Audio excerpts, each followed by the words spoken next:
All right, thank you very much. This is our fourth and final plenary session of the day. Really been looking forward to this one. It's the future of counterterrorism, the fight against ISIS and Al-Qaeda. The panel's being moderated by New York Times' Eric Schmidt. Eric, over to you. Well, thank you very much, Will, and thank you all for hanging in there today. We've got a terrific panel here. I'm just going to briefly introduce the panelists. From my left, their full bios should be in your program. But on my left, retired Marine Corps General John Allen, who is a former CT coordinator for the U.S. government and also now co-director of the Center for 21st Century Security and Intelligence Studies at Brookings. To John's left is Kelly Lahoud, a senior fellow for political Islamism and IISS in Bahrain. And to Nelly's left is Reem Montaz, who's a producer for ABC Television based in London. And last but not least, far left, is George Saleem, who's currently a senior vice president for programs, Anti-Defamation League, and a former senior official in the Department of Homeland Security. What I'm going to do is ask each panelist a brief question to kind of tee up some of the issues that we'll be discussing over the next hour or so, and then we'll leave some time at the end of our session for some Q&A from you in the audience. I'm going to turn to John Allen. John, you obviously have a lot of experience kind of looking at the overview of this as a former CT coordinator. I want to get your sense of how you feel from where you left off, kind of how things have been going, what have been some of the successes. Obviously in the field, we've seen the ISIS losing territory in Syria and in Iraq, but obviously we've had the attacks continue in Europe, as we've seen just in the last week in London and recently in Barcelona. Give us your sense of kind of where things are standing, where the challenges still remain. Eric, thanks. And it is an honor to be on this panel with my great colleagues here. I'd like to take just a second and recognize George and the magnificent work that he did in Homeland Security on issues associated with countering violent extremism and other work that you've done. Thank you. From my position on the Homeland Security Advisory Council, George, you were a real pivot point for us, and thank you very much for the work you've done. I know you left the department. Thank you, sir. So we sure needed you. Thank you. Eric, it's a great question. I have concerns, obviously, about where we are today. You can be, if you're not watching this closely, I know some of my colleagues are watching it very closely, you can be lulled into a sense of security on the issue associated with the fate of Daesh, Isil, if you're not careful. Some time ago, Isil became, in essence, a three-headed monster. And I think not only is it representative of the entity that it is today, to your concerns about what's the future look like, I believe it's representative of the entities that we will see in the future. When I say a three-headed monster, this organization had a physical presence which we all organized globally to deal with in a global coalition to counter ISIL in Iraq and Syria. And I think we'll hear a bit about how that's going. And it's been a long fight. It's been a difficult fight. We chose not to intervene directly with our own forces as much as to prepare indigenous forces. But the march of time has gone on, and there's been some success in Iraq and in Syria. But that leaves now for us small pockets of this organization when we're done that we're going to have to deal with. So that's the first concern that I have. The second is that the Daesh is very much a provincial organization now.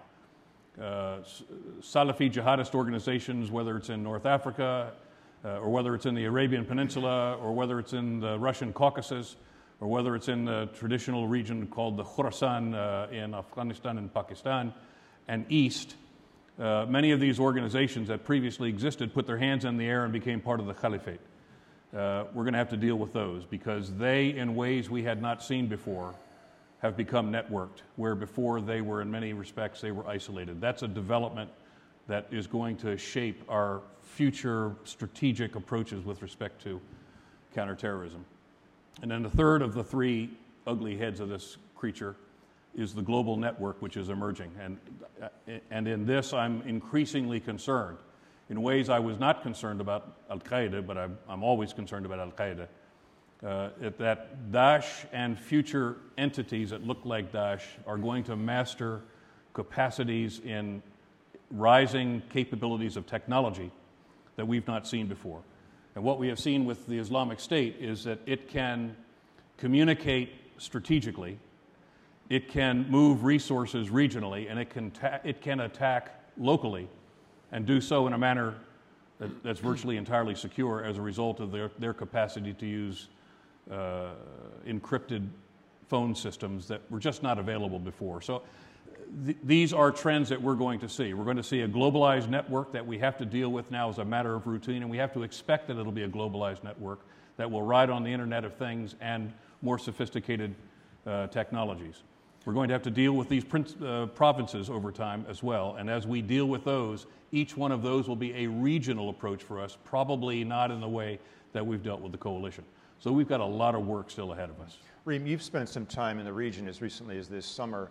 You know, I think a lot of Americans would look out and say, wait a minute, if the Islamic State loses its main threshold in places like Mosul and in Raqqa, and they lose their territory, isn't that the end of ISIS? What's the appeal for ISIS, and what does ISIS look like after the fall of those two strongholds?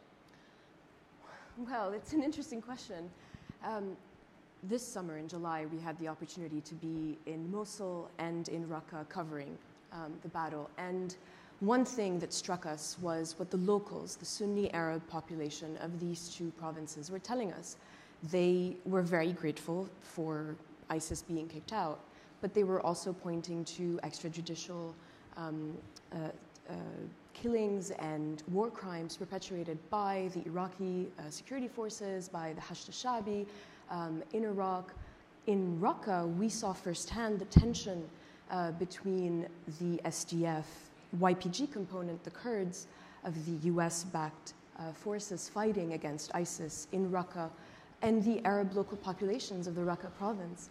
And the SDF fighters told us, without being prompted, that once they were going to defeat ISIS, the next step was going to be to re-educate the Arab populations of Raqqa in the teachings of the PKK's Öcalan, which doesn't necessarily sit very well with the Arabs.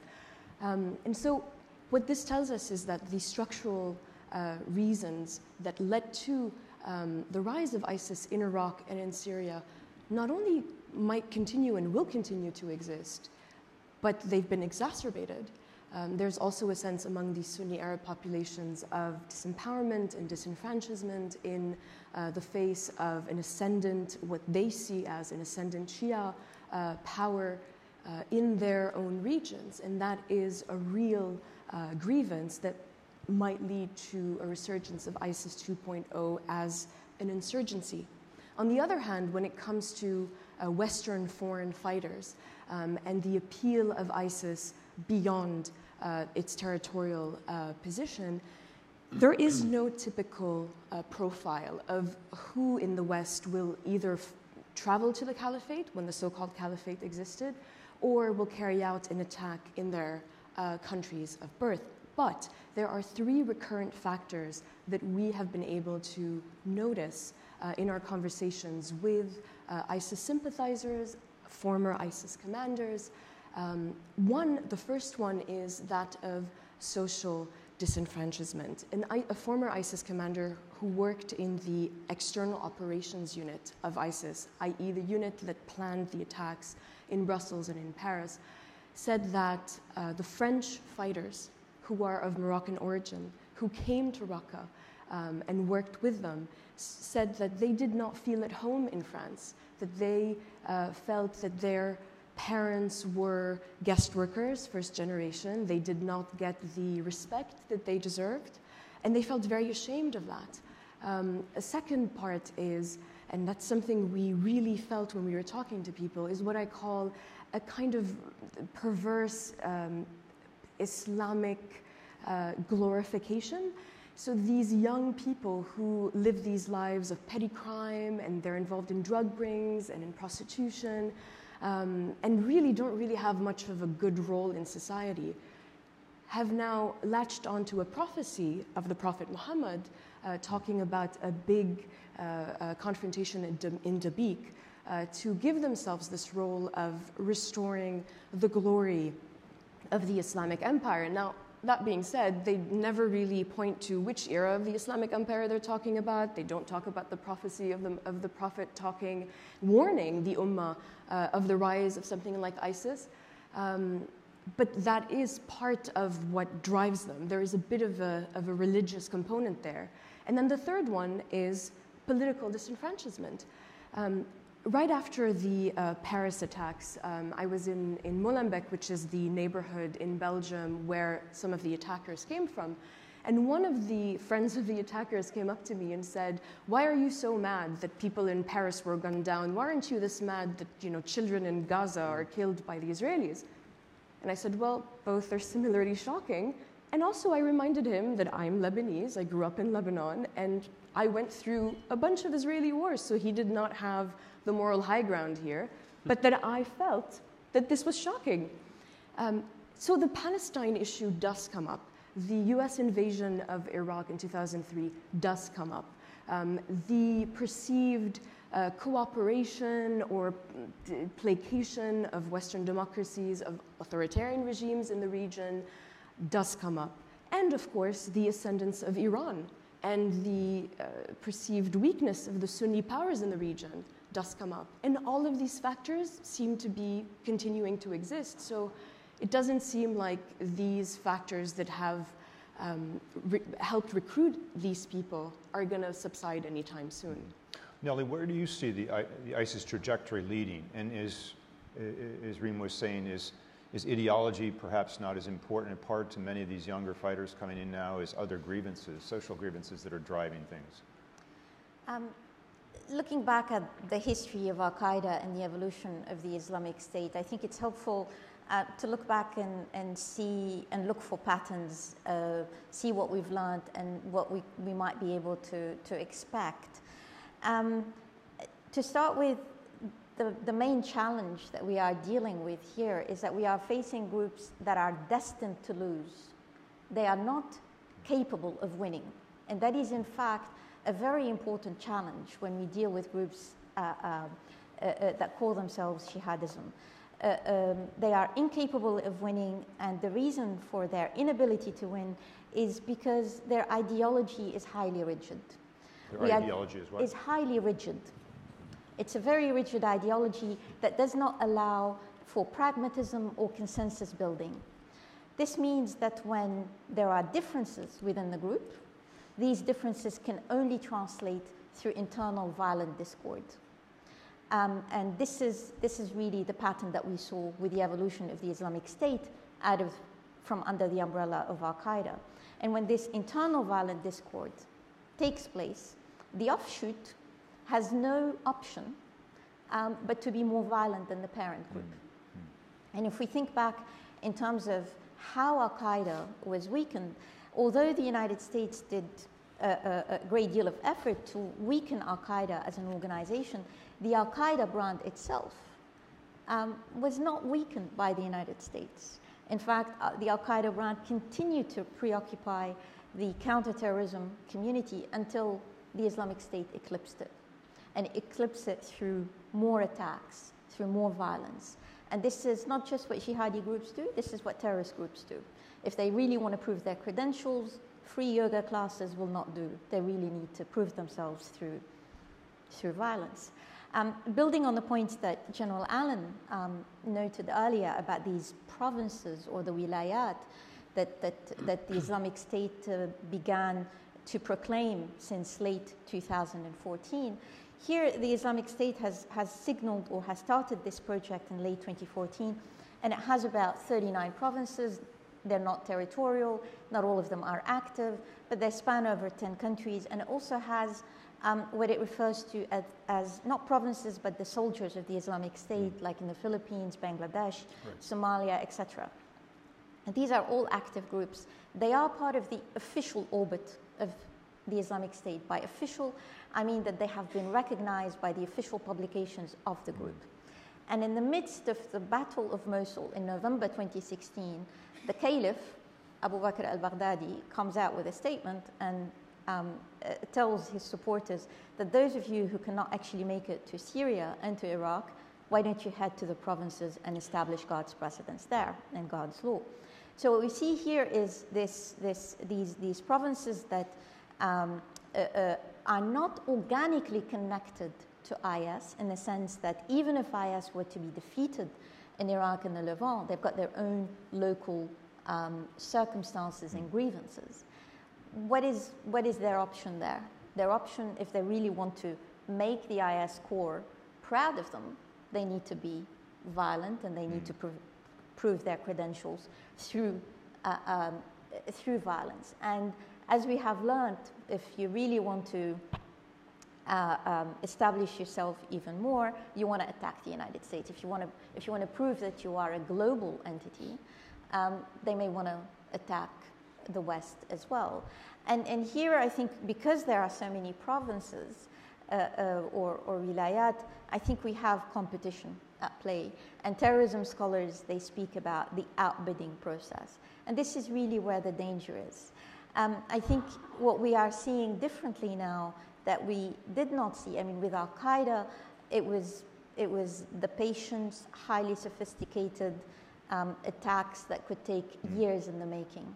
Now you can rent a truck and drive through pedestrians and still be part of the...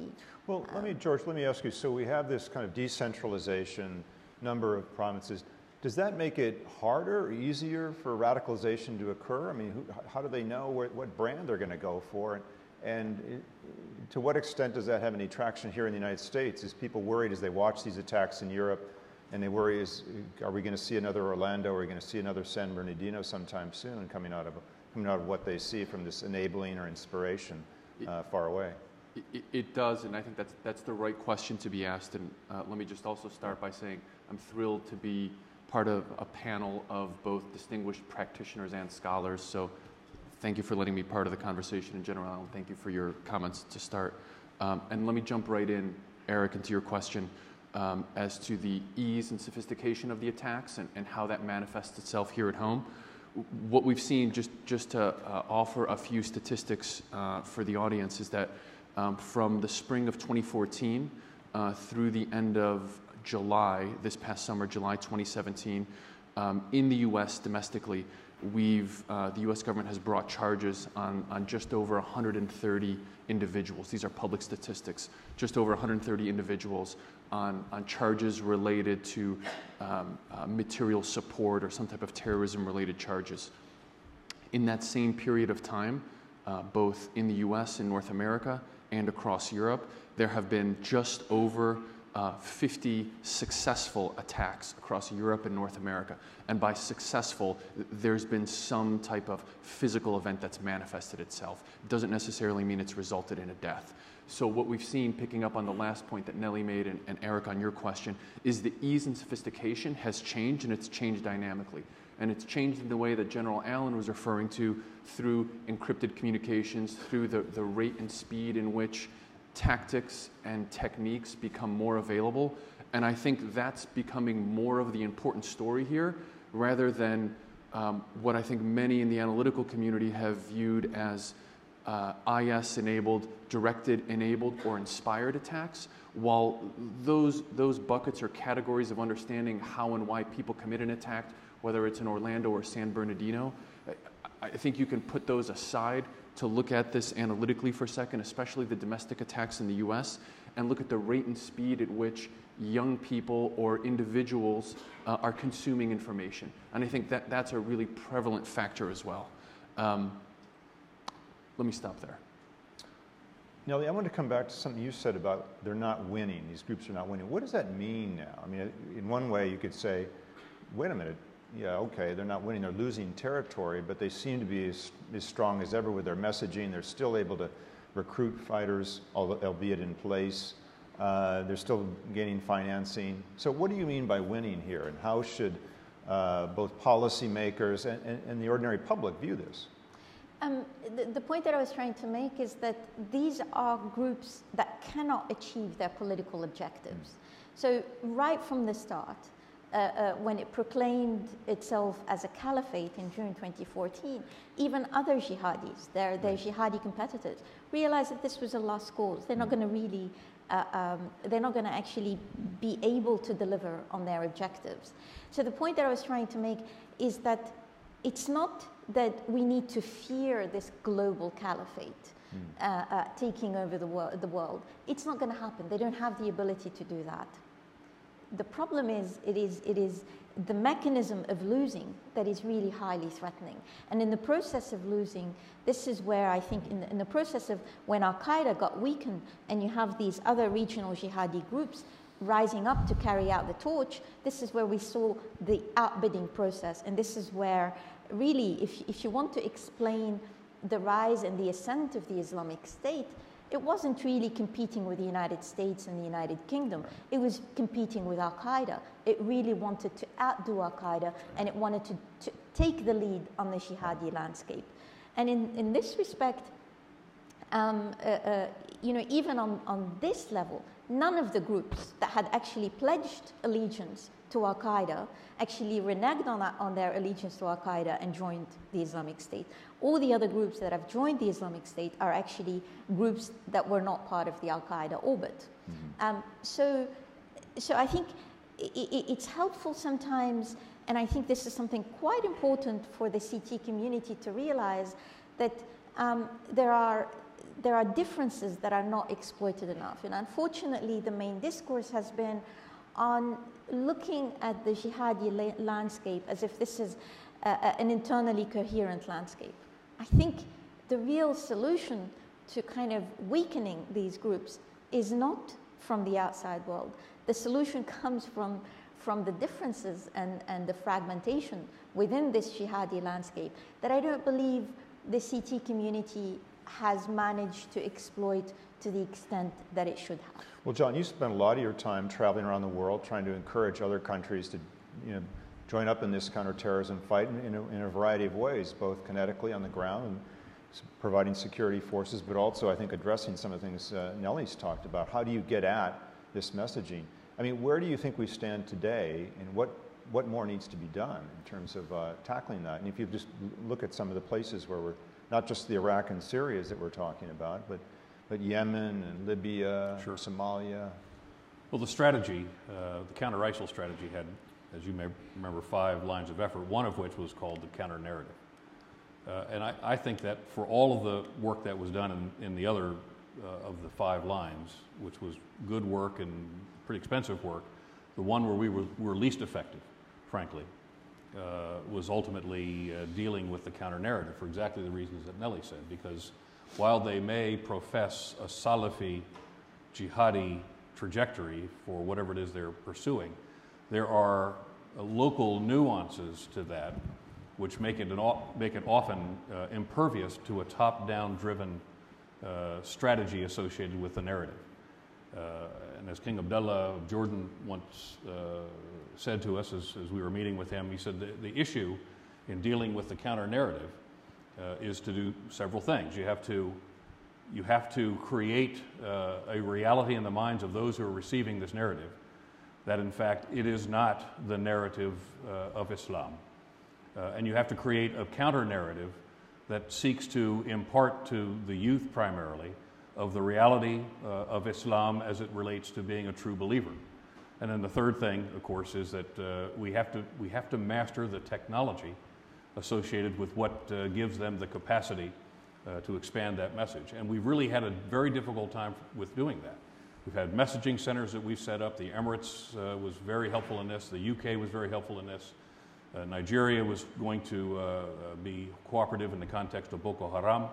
The Malaysians were quite open in helping us to create regional messaging centers whereby the coalition could have strategic views on the issues of the narrative, but the narrative has to be locally produced and locally disseminated to get at the nuances of those groups in order to provide the youth of those communities some capacity to be proof from or to resist the recruitment that comes from that genuinely negative ideology that we constantly see. Well, Reem, you talk to people, and George, this is your business for a long time. Reem, what were you, when you were interviewing some of these fighters or others that were in this world, I mean, is there any counter message that resonates? And George, what were you seeing before you left government and even now in your new job, where are some of the most promising areas that you feel may have traction in combating this? Is there a counter message that works? You know, it's a complex answer because it depends on the country. Right. So in Iraq and in Syria, you know, there are fundamentally political issues, and unless these issues of, you know, political disenfranchisement and alienation are addressed, no matter how much counter messaging you do, it's not going to change the reality that, you know, the Sunnis of Anbar are going to feel like they're just being lorded over and they're not part of the Iraqi new nation. It's the same with Syria when, you know, you talk to normal Syrians. That obviously, a lot of rebel groups did fight against ISIS. You have local Syrian activists who have documented the atrocities perpetrated by ISIS. The reality is, you know, the Syrians today, they're facing a really tough choice. They are stuck between ISIS on the one hand, obviously. The rebel opposition is really very, very weakened at this point. A lot of them have had to weigh what, you know, they call surrender deals with the regime. You know, I've had a lot of contacts in Syria get in touch with me when they've been confronted with these surrender or reconciliation deals, however you want to call them, whether it's in Madaya, whether it's in other parts, in Aleppo. And the choice they're facing is complete dispossession. They cannot go back to their ancestral village. They must be uprooted and then leave and go to Idlib, where the Al-Qaeda affiliate is ruling, or stay and risk being disappeared by the regime. And you wonder why people will turn to being more extreme. I mean, these are, you know, I think messaging at this point doesn't really work. Now, when it comes to Americans or Europeans, there is a lot to do when it comes to counter-messaging. And the issues actually put both kind of sides of that society in front of difficult realities. On the one hand, the Western societies have to be more aware, even though they've been very resilient. You know, if you watch what's going on in France and in the UK with all of these attacks, the majority of the population has not given in to the trap of ISIS, which is to take hostage the Muslim population and turn them into a fifth column. That is what they want. And as long as the Western societies do not give in to that. Why do you think that is? Why hasn't that happened? What's kept that resilience there, that messaging? You know, a lot of it has to do, perhaps, with the values of the liberal democracies that we live in, that people recognize that these people, the Muslims of Europe, are citizens of these countries, and they belong to these countries, and they accept them as such. Mm-hmm. Now, what doesn't help is some of the stigmatization that the Muslims in the West and immigrants and refugees have been subjected to for the past decade. And that has to be part of the counter-messaging. That's on the one hand. On the other hand, there is a role for Muslims, whether it's Arab Muslims or other Muslims or European, Western-born Muslims, to counter the narrative and think about how they're transmitting their own religion. What is the narrative? What is the ethos that they are educating their children in terms of what makes a good Muslim? What are they highlighting in terms of what are the Islamic values that we should be upholding? So there has to be something behind this messaging, right, George? I mean, there has to be there's something programs into the root cause of these grievances that are... In my experience, the conversation on messaging or on narratives is a subset of a larger question or strategic approach on, is it the role or function of a federal or central government, or is it the role or function of civil society, religious leaders, non-for-profit, NGO, non-governmental organizations? That's an important umbrella in which the role of messaging can be nested underneath. And I think what we've seen, I think some of the statistics and points that General Allen made in terms of a number of partners who have established centers of excellence in doing this work and pledged commitments in doing this resources or putting resources into these issues, are that the role of central governments, whether it's the American government or regional governments in the Middle East or South Asia or Africa, are to convene, to catalyze, to enable civil society, because ultimately, to the point that Reem was making, civil society voices, religious leaders, community leaders, some of which are in the room today, are the most authentic and organic voices. Unless and until governments can find a way to empower, enable, and expand that network of messages, and the spread of those types of ideas and that type of engagement, maybe not directly through resources, but creating the atmosphere and the environment to which those points can be disseminated. And that's something we've learned many lessons here at home. There are a number of pockets of excellence of not just Muslim American, but other communities who have excelled in this space.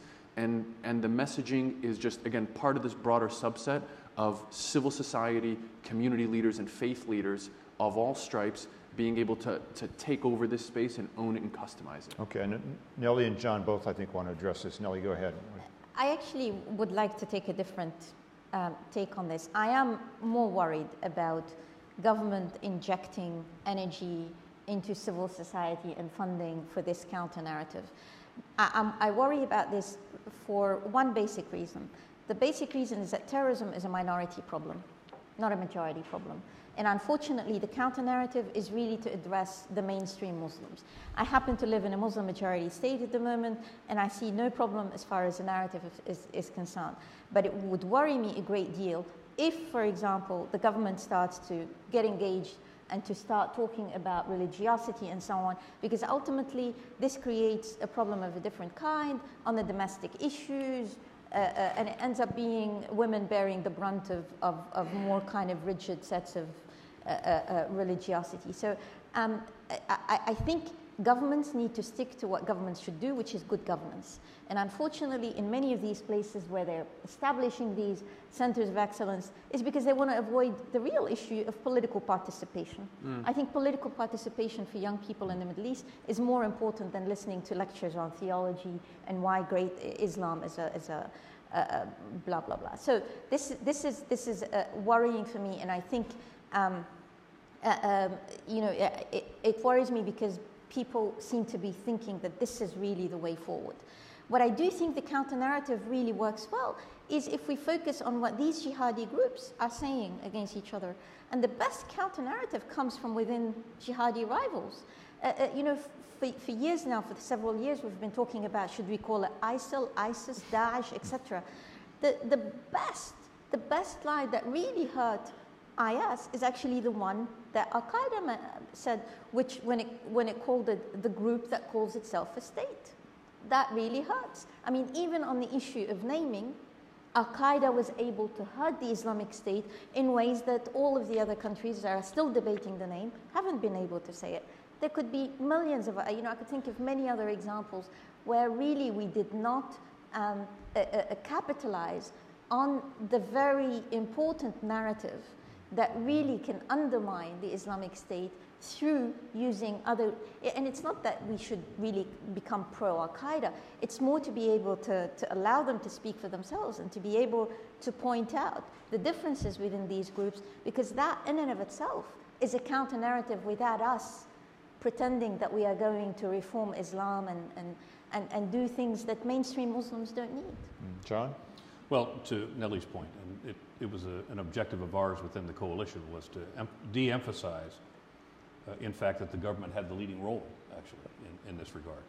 And if the government had a role, it was far more to create the environment within which civil society could gain traction, emphasize the role of religious leaders, educators, influencers within society. So from our perspective, certainly folks that look like me have very little credibility in speaking on behalf of the government in the context of a counter-narrative. And in fact, where I think we were the most successful and where we're going to have to be successful in the future is not about getting the government involved, exactly to what Nellie's saying. If the government has a role at all, it is to provide resources for other elements within civil society, ultimately, where they can't get the resources themselves. Without having to pay with a quid pro quo, you get the resources, you got to give this message.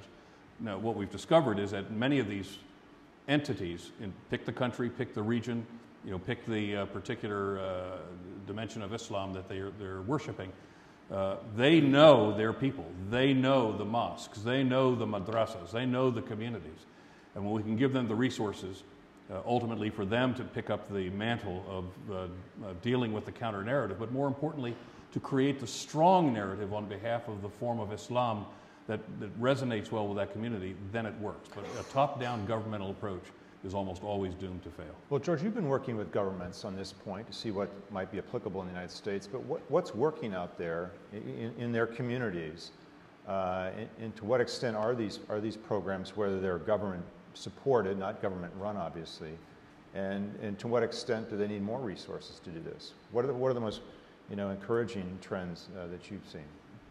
Part of answering that question is an understanding that when we're looking at, this panel focused on counterterrorism, is there's a whole suite, or there's a continuum of opportunities to counter or prevent terrorism.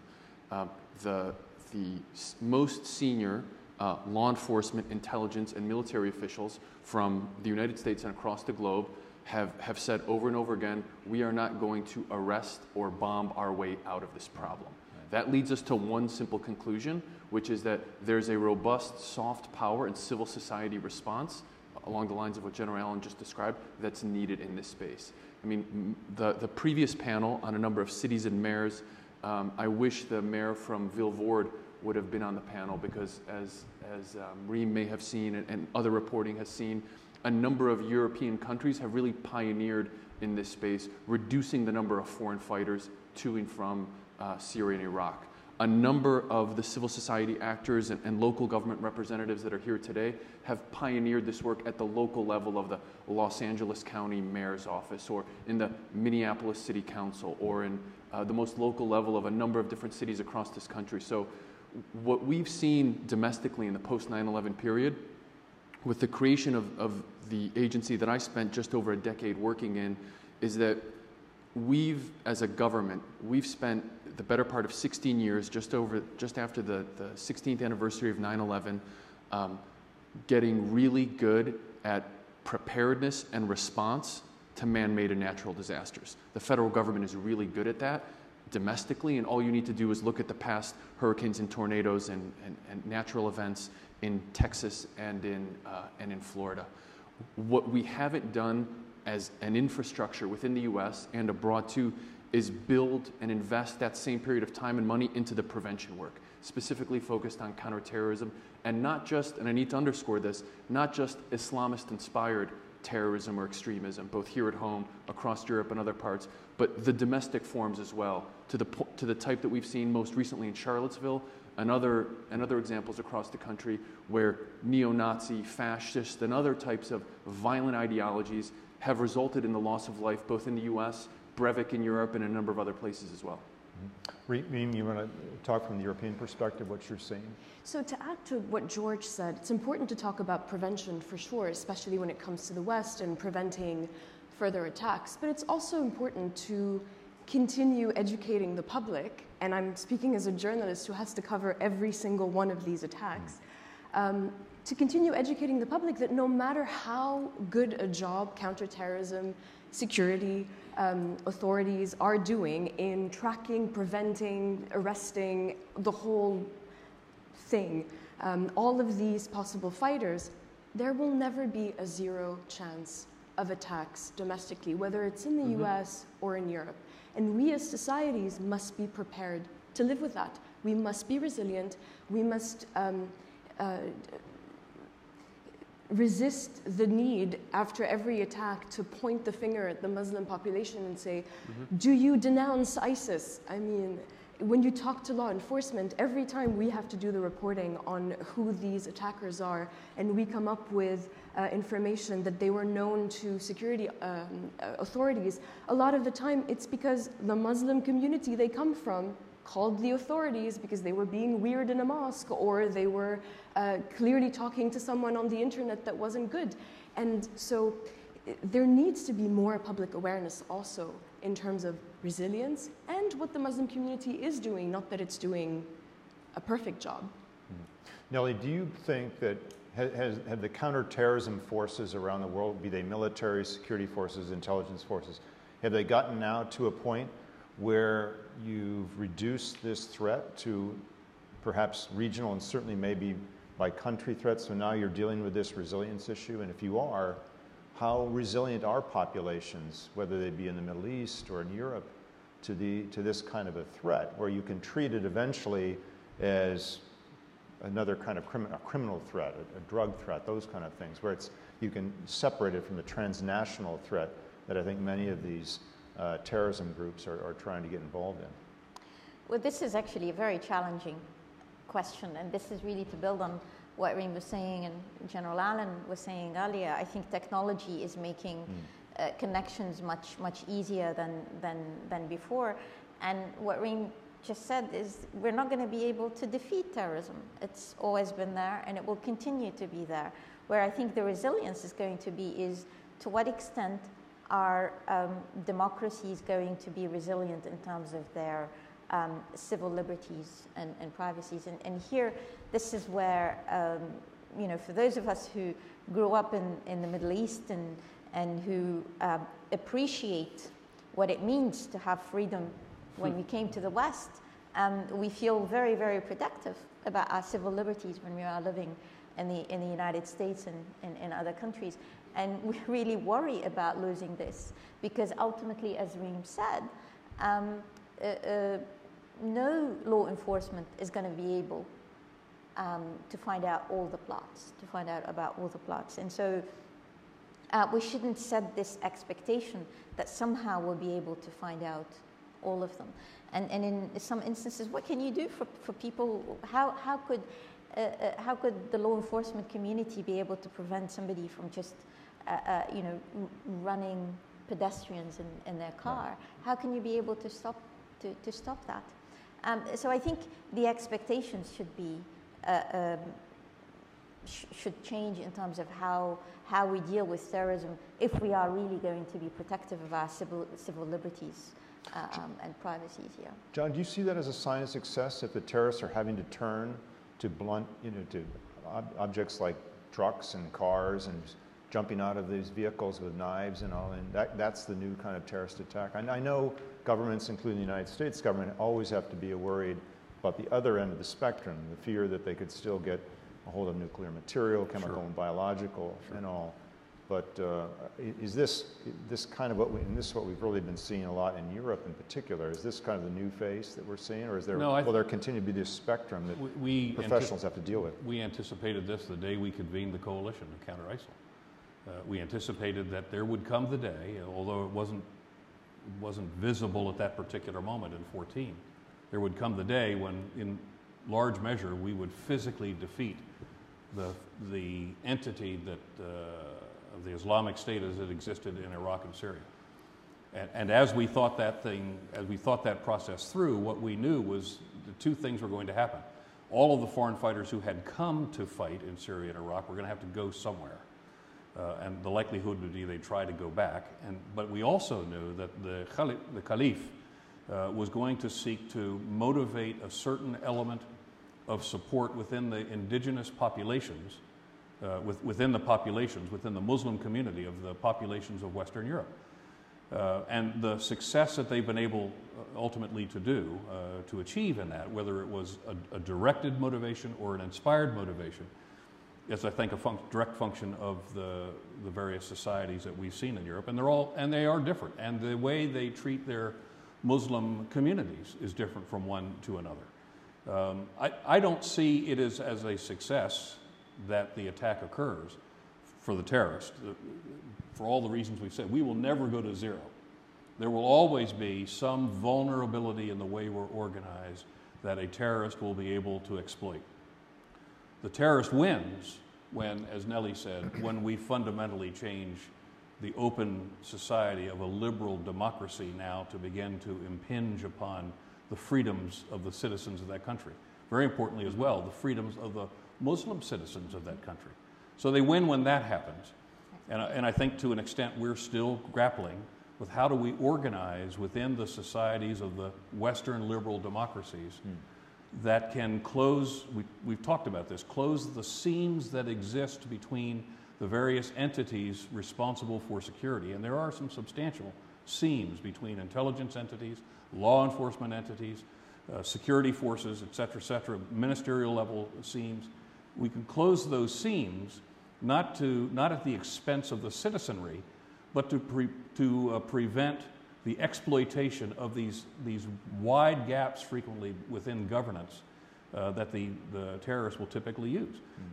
Going back to Molenbeek, going back to the Paris attacks, the seams in the Belgian approach ultimately to understanding and gathering intelligence and frankly treating certain Muslim enclaves as no-go areas, basically denied areas for the purposes of intelligence gathering, created both support networks and incubators within which then attacks could be extended within Belgium but beyond the national boundaries.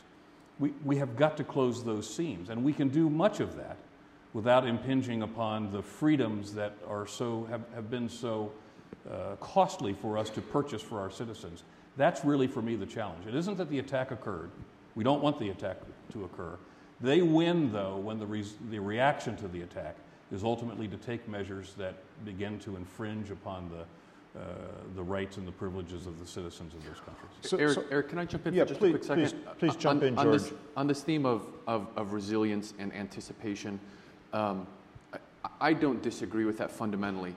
But what I do disagree with is the fact that terrorism is going to happen, there will be more attacks, and we're kind of doing everything we can. I don't think we are doing everything we can, both here at home and abroad. And I'll give you a statistic.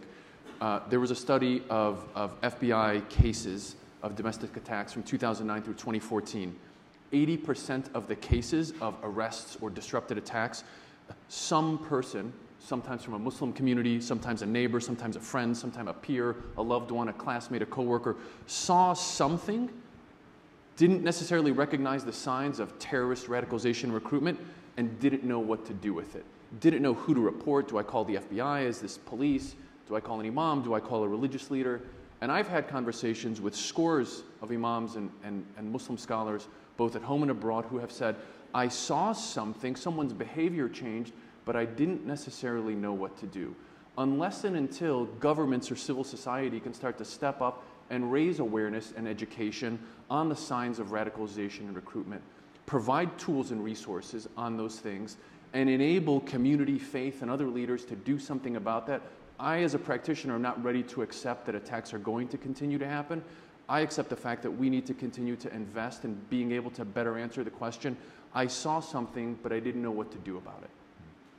We've got a few more minutes before I want to turn to question. I want to go back down the rest of the panel because I'm still troubled by this idea that I've been trying to work myself out of my counterterrorism job at the New York Times for, well, over 10 years now. And I look at a couple of baskets here and look, this doesn't look promising. I look at Iraq where on the one hand, it's great that you have Sunnis and Shia, and Kurds, banding together to kick out ISIS. But I now worry about what's going to happen next.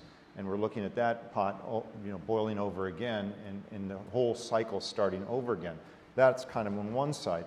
Then you look to tap into some of the themes that we've addressed here. You look at Europe, where you have the combination of technology, inherent grievances in these things, and still an extant capability from whatever is left out of ISIS or whatever we'll call it after they're defeated.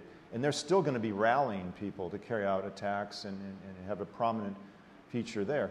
I mean, starting with Reem, just go down the rest of the panel now. As you look forward now, what can we? George is saying it's not inevitable that we'll see continuing attacks, but what do you all think? Where are we heading with this kind of cycle of violence? I'm not sure I agree, though, George. I think what you're saying about people not knowing who to flag these things to is correct, and there should be more done there. But even if they did know, security, law enforcement, in Europe in particular, that's what I've been really focusing on. Every single actor I've spoken to, whether it's in France or in Belgium or in Germany or in Spain, say, we just don't have the manpower. In France, they have 15,000 people who are on this fichier S. So they have this, they're flagged as a possible terror threat. okay, 15,000 people. They say if to surveil a person 24 hours a day, they need 10 people. Well, that's the problem. It's impossible, right? The problem is not, the problem is with the constructs that we've got. We have investigate, arrest, prosecute, surveil. Those tools we've had for hundreds of years. We need new tools. We need tools that are outside of the role of government as well. We need tools for prevention, for intervention. We need civil society more involved and faith leaders. I don't want to take your time. No. But we need a new portfolio of tools, I think is the point I was attempting to make. And I completely ascribe to that. And so in Europe, what is going to happen next? Well, we need to have very difficult conversations, to Nelly's point, about also, she was talking about the Arab world and political empowerment, but it's the same in Europe too. We need to have an honest conversation about what are these youths or people from immigrant backgrounds rebelling against, because in a way this is a political stance. Right? In the 60s and in the 70s, it was the Red Brigades. Now it's this Islamic thing.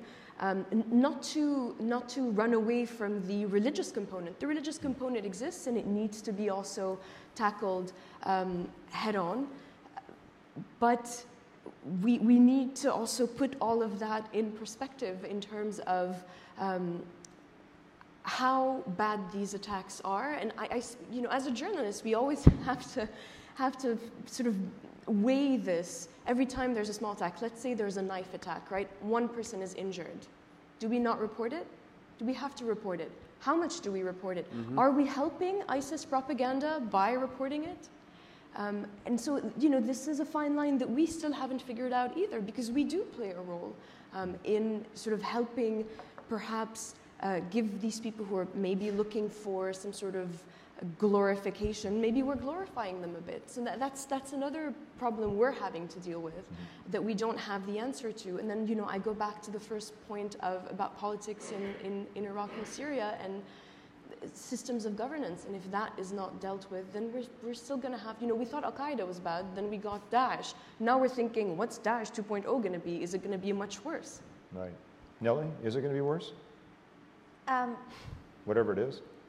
I mean, yes and no. Again, to build on Reem's point, it's getting worse in the sense that it's becoming less predictable.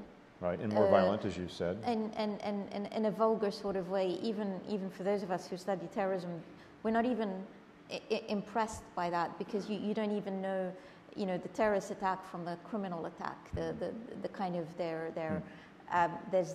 gelling together. I do think, though, that there are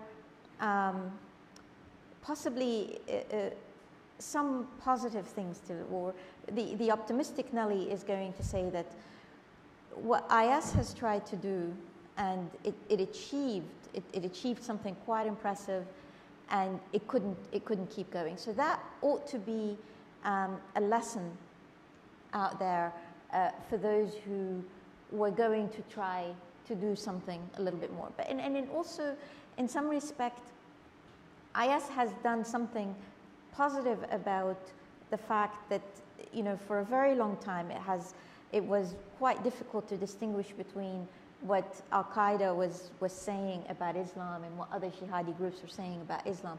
And I think really IS has galvanized this, because it showed how mainstream Muslims, it really emphasized how different mainstream Muslims are from jihadi. The jihadi groups are ultimately a minority.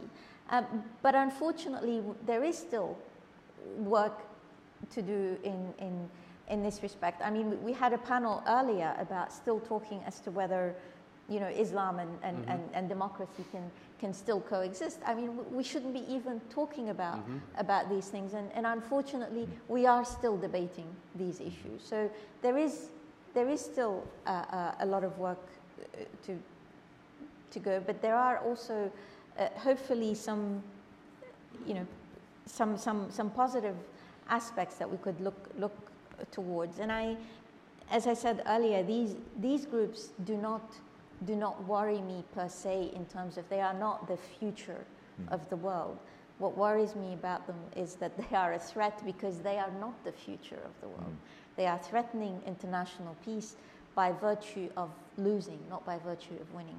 John, your former deputy Brett McGurk gives a very polished pitch on how things are going pretty well in Iraq and Syria, and yet I know a lot of people worry about the day after there, and they worry about the day forward, you know, in other places that we see. There's still Al-Qaeda's most notorious bomb maker from Yemen is still on the loose. You've got increasingly virulent propagandists online. What's your take as you spin this forward and what's going to look like? Yeah, before we turn to questions. Yeah, I think we need to rethink the leading edge of a whole counterterrorism strategy, frankly. For many, many years in the United States, the whole counterterrorism typical view in the U.S. was that the leading edge of counterterrorism had a military dimension to it, or special operations, or an intelligence dimension to it. Look, on the five-year anniversary of 9/11, I was in Iraq fighting Al-Qaeda. In the 10-year, I was in Afghanistan fighting the Taliban. In the 15-year, I was leading the global coalition on Isil. 3 different enemies, 3 different places, 3 different wars. I'm not sure I want to be with you on that 20th anniversary, John. What I'd like to say is that here's the problem. Countering terror has got to start way upstream from where the special operators deploy overseas. Countering terror has got to get to what all 3 of the other panelists have said very well, and that is to recognize that there are base causal factors in these countries that radicalize millions of young men and women, ultimately creating some segment of extremism in them, which creates a ready reservoir, ultimately, of fighters for these organizations. If we don't, and we've got to think deep about this now. We've got to think at the deep horizon. This is a generational issue. If we don't, as a matter of course, and I know this well because the President asked me to put together a global coalition. The global coalition came together to defeat Daesh. 3 years afterwards, the physical dimension of Daesh has been beaten up very badly and liable will collapse in the very near future. But we haven't resolved any of the causal factors. Daesh remains a symptom. Al-Qaeda remains a symptom. And having seen 65, now 75 nations come together to do that, my heart tells me that the leading edge of countering terrorism needs to be a global coalition to deal with the radicalizing factors which years later create the foot soldiers that we're killing in such large numbers, and we're going to have to kill them and kill them forever because we're all under direct assault in this. From my perspective, it goes to the issues of what do we do with youth? How do we change the trajectory of youth? And each country will be different, but I watched the coalition structure its approach to various countries and to various challenges in ways that fit the strategic environment on the ground. If we don't start to think differently about counterterrorism, such that countering terrorism isn't when the special operators deploy. Countering terrorism is what we do in 20 years to create a segment of teachers which can in fact inspire young Muslims rather than ultimately radicalize young Muslims. And that's got to be where we put our emphasis, from my perspective. I'm going to stop on that point and throw it up into questions from the audience. Please stand, identify yourself, and please make it with a question mark at the end of whatever you're saying. Okay, down here in front, please. I think we've got some microphones working their way toward you.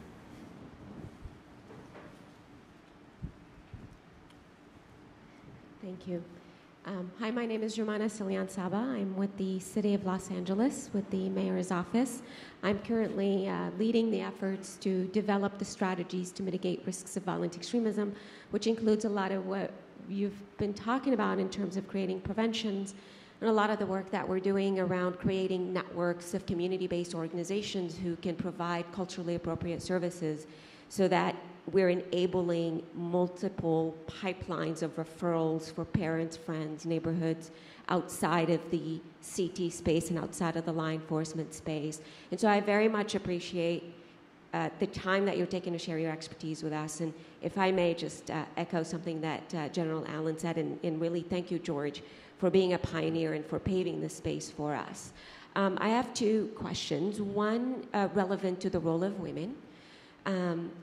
In their recent Rumia publication, which is a bit of a departure from previous publications, there is a call on women to participate and be active fighters. which is different than what was in the past conceived at the role of women. And to me, that's really interesting because women have been tremendously victimized, both in terms of being sexual slavery and human trafficking. But we also see the role of women as being part of the answer. And so for Reem and Nellie, the work that you're doing on the ground, to what extent your engagement with women on the ground, to what extent do you see women being a stronger voice that is contributing to the solution? And I'd love to hear from you on that.